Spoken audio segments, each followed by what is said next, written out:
नमस्कार दोस्तों, मेरा नाम है सुरेंद्र सिंह। आज हम जो विषय लेकर आए हैं वो है माँ। माँ अपने आप में शब्द आते ही आपके मन में करुणा, दया, भाव ये सब आ जाता है। माँ चीज ही ऐसी होती है। एक गाना मुझे यहाँ पर याद आता है, वो होते हैं किस्मत वाले जिनकी माँ होती है। जिनकी माँ होती है उसके बावजूद भी वह लोग अपनी माँ की कदर नहीं करते हैं। बहुत सारे लोग इस तरीके से देखने को मिल जाएंगे, कहीं ना कहीं अपने पैसे कमाने में या कहीं अपने बिजनेस को बढ़ाने में, लेकिन माँ की कदर नहीं होती है। यकीन मानिए दोस्तों, जिसकी माँ होती है वाकई में वो बड़े किस्मत वाले होते हैं। और माँ की बात अगर मैं कहूँ आपको, तो माँ 9 महीने आपको अपने गर्भ में रखती है और माँ उन सब पीड़ाओं को झेलती है। ना तो वह कहीं जाती है कि उनके बच्चे को कुछ हो ना जाए पेट में, सभी सावधानियों का ध्यान रखती है। उसके बावजूद भी घर का काम करती है। घर के काम के अलावा सोना, उठना, बैठना क्या तो विशेष ध्यान देती है, लेकिन वह अपने खान पान पर भी बहुत ज्यादा ध्यान देती है, क्योंकि जो वो माँ खाएगी उसके बेटे को भी उसी का पोषण मिलेगा। तो वह बहुत ज्यादा स्पाइसी वगैरह नहीं खाती है और ध्यान रखती है अपने गर्भ में पल रहे 9 महीने के बच्चे का, जिसने अभी बाहर की दुनिया देखी ही नहीं। उसके लिए वह इतना संजीदा हो जाती है माँ।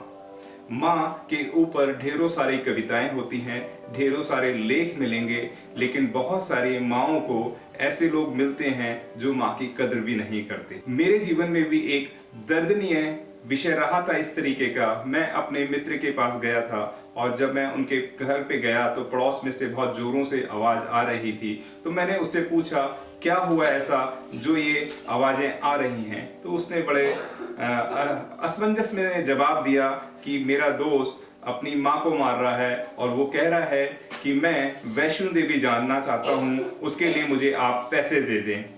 मैं ये बात सोच में पड़ गया, वो पत्थर की माँ कैसे खुश होगी, या जो जगत जननी माँ है वो कैसे खुश होगी, जिसने अपनी जगत जननी को ही मारने लग रहा है, वो भी सिर्फ अपने वैष्णो देवी जाने के लिए। तो दोस्तों, पत्थर की देवी देवताओं से कहीं ज्यादा हमारी माँ और पिता माननीय होते हैं, पूजनीय होते हैं। उनका हमें विशेष तौर से ध्यान देना चाहिए।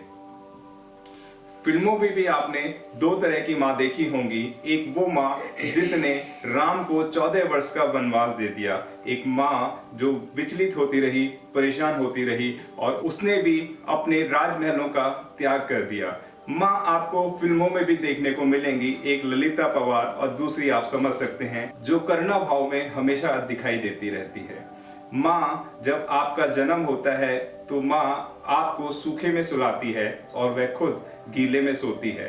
अगर उसके पास चद्दर होगी तो रात में कम से कम 8 से 10 बार आपकी माँ की आंख खुली होगी कि मेरा बेटा कहीं कोई उसे मच्छर ना काट ले, कहीं उसे ठंड ना लग जाए। आपकी हर एक बात का ध्यान रखती है।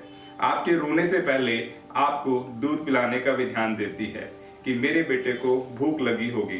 वह खुद खाना खाए या ना खाए, लेकिन अपने बच्चों का विशेष ध्यान देती है। ऐसे बहुत सारे लोग आपको देखने को मिलेंगे जो अपने माता पिता को ओल्ड एज आश्रम में भेज देते हैं, या मैं यूं कहूं कि वृद्धा आश्रम में भेज देते हैं। ऐसे बच्चों का क्या होगा भविष्य, क्योंकि कल को उनके भी जन्म हो रहा है, उनके भी बच्चे हो रहे हैं। अगर वह उनको वृद्धाश्रम भेजेंगे तो उनको कौन देखने वाला रहेगा। मैं आपको माँ के बारे में एक विशेष बात बता देता हूँ। जब भी कोई माँ किसी बच्चे को जन्म देती है तो वह किसी चोट लगने या किसी पैर कटने या किसी ऑपरेशन से ज्यादा दर्द होता है, और 60% अपनी दर्द सहने की शक्ति से 60% ज्यादा दर्द होता है, और उस पीड़ा को भी वह सहन कर लेती है, क्योंकि आने वाला जो भविष्य है वह उसका भविष्य है, उस बच्चे का भविष्य है। उसको शक्ल देखने के लिए वह इतने दर्द को भी सहन कर लेती है।